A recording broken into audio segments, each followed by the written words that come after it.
What's up, Illini fans? Ryan Schroet from 200columns.com and Keeping It Orange and Blue podcast. What a win. What a bounce back. So much to be proud of from this team.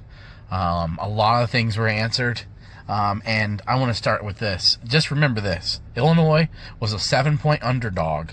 Illinois was ranked 23rd, USC 21st. Nobody outside of Dave Portnoy and Pat McAfee and national media were picking Illinois. Backs against the wall. Remember, though, they were not favored at home, a touchdown underdog.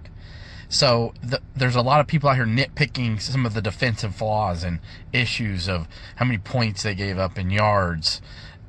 Illinois should have won this game by multiple scores. Just remember that. The biggest thing that you should take away from this is not just a win against USC, the higher rated team, the favorite. You put 500 yards of offense up. You bounced back from the domination from the Hoosiers in Indiana. Okay? You bounce back and not only have to deal with that, you have to deal with multiple fumbles inside the 5 that cost you points. That is a mental hurdle, a challenge that the team answered multiple times. And there is so much to be proud of this team's mental fortitude to bounce back after, being embarrassed last week. And then pretty much a kick to the groin multiple times. I don't believe Caden Fagan fumbled that ball on the goal line. I'm pretty sure he was down. It looked pretty clear that it was down. It should not have been upheld. It's a bad call. That was brutal before the half. Illinois was looking to go up 2 scores. But the Khalil Valentine fumble in the game, you're going to put the game away there, with 5-6 minutes left.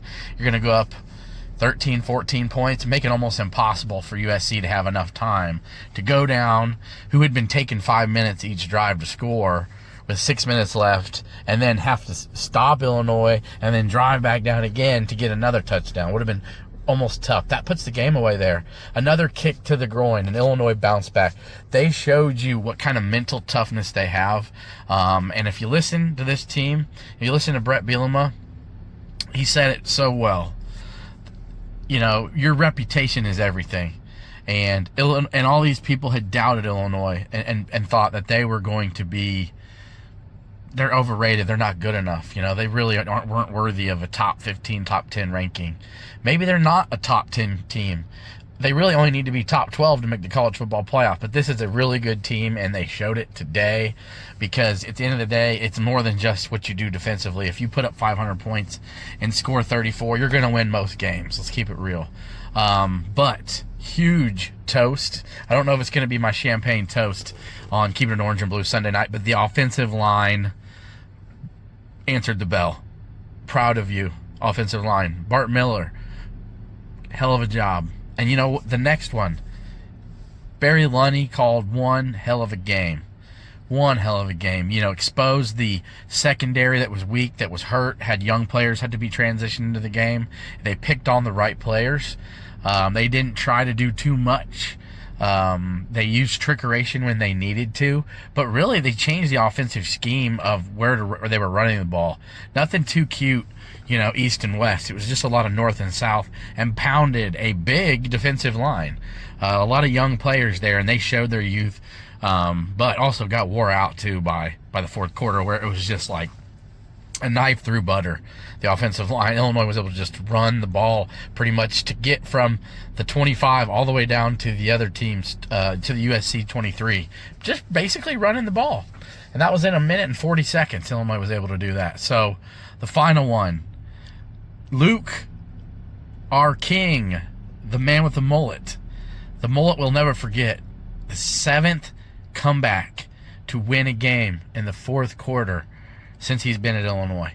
I don't know about you guys, but when I was watching the game and I knew they left 1 minute 40 left, I knew Luke was going to get Illinois down there. I just was hoping Alano would make it. And I'm feeling pretty confident with Alano.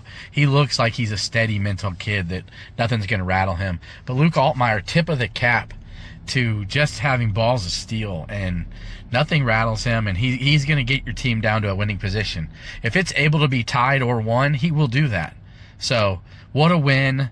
Enjoy the game. Illinois 4-1. I hope this puts a little more credence of credibility back to this program for other national pundits who doubted Illinois to being overrated or not a good team. I think you saw today they have what it takes to be a top 10, top 15 type of team, and give themselves a chance to win 9 games. And it's going to come down to the Ohio State and Washington games, in my opinion, for the 10th win. But what a win, something worthy to celebrate. We'll see you tomorrow night on Keeping It Orange and Blue.